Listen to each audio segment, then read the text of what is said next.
జగన్ 2.0 ఎలా ఉండబోతుంది సార్? 2019-24 ప్రభుత్వంలో ఏ విధంగా ప్రజలకు సంక్షేమ పథకాలు అభివృద్ధి ఫలాలు అందించామో అది కొనసాగిస్తూ, అంతకుమించి ఏదైతే అభివృద్ధి అన్ని కొనసాగిస్తూ, ఏదైతే ఒక పాయింట్ మిస్ అయిందో జగన్మోహన్ రెడ్డి గారు నిజాయితీగా, ఎందుకంటే జగన్మోహన్ రెడ్డి గారి దగ్గర ఫస్ట్ నుంచి ఉందో అదే నిజాయితీ. మీరు 2009లో రాజశేఖర్ గారు చనిపోయిన తర్వాత 151 మంది ఎమ్మెల్యేలు సంతకాలు పెడితే ముఖ్యమంత్రి పదవి వద్దన్నాడు. ఎందుకు? మనకు పార్టీ ఉంది, అధిష్టానం ఉంది, మనం అది చేయకూడదు అని చెప్పి క్లియర్గా చెప్పాడు. ఇంకోళ్ళు అయితే ముఖ్యమంత్రి చంద్రబాబు నాయుడు గారు లాంటి వాళ్ళు అయితే ఎప్పుడు ఎత్తుకెళ్ళిపోయేవాళ్ళు.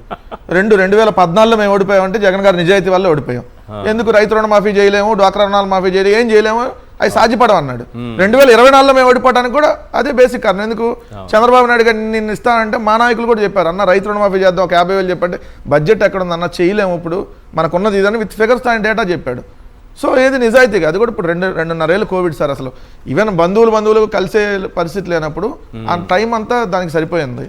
సో కొంత కార్యకర్తలు ఏదైతే ఇబ్బంది పడి ఉన్నారో దాన్ని ఖచ్చితంగా ఆ లోటు కూడా తీరుస్తూ ఇప్పటికే సార్, ఇప్పుడు కూడా నేను చెబుతున్నా మన వేదిక సాక్షిగా, ఎవరైతే వైఎస్ఆర్ కాంగ్రెస్ పార్టీకి సంబంధించి ఇప్పటి వరకు ఎవరైతే కేసులు ఎదుర్కొన్నారో ఆ కేసులు ఎదుర్కొన్న వాళ్ళ అన్ని కుటుంబాలకి ఇప్పటి వరకు అన్ని రకాలుగా వైఎస్ఆర్ కాంగ్రెస్ పార్టీ సహాయ సహకారాలు అందించింది.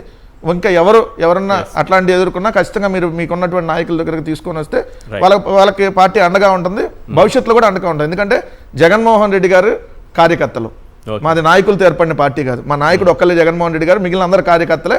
దాంట్లో దగ్గరగా ఉండే వాళ్ళు కొంచెం ఎక్కువ బాధ్యతలు ఉంటాయి, దూరంగా ఉండే వాళ్ళు తక్కువ బాధ్యతలు ఉంటాయి, అంతే. రైట్. 2.0 గురించి కన్క్లూడ్ చేయండి.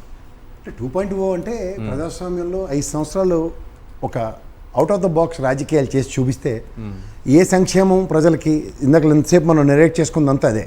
అది నచ్చలేదు ప్రజలకి అన్నప్పుడు పాత తప్పేలా రాజకీయం చేయడం పెద్ద వింత. ఇదే నాయకులతో ఇంట్లోనే కూర్చుంటారు, మీరు ప్రజల దగ్గరికి వెళ్ళక్కర్లే.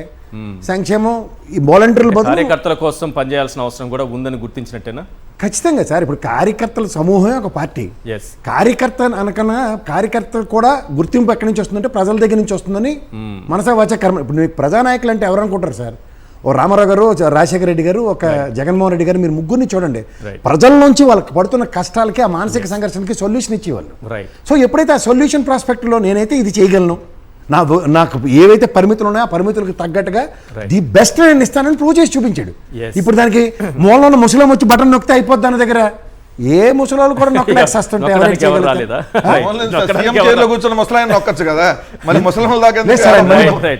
మీరు అలా అంటే ఆయన బస్సు ఎక్కి చూపిస్తారు, అంచేత నేను తీసుకుంటాను.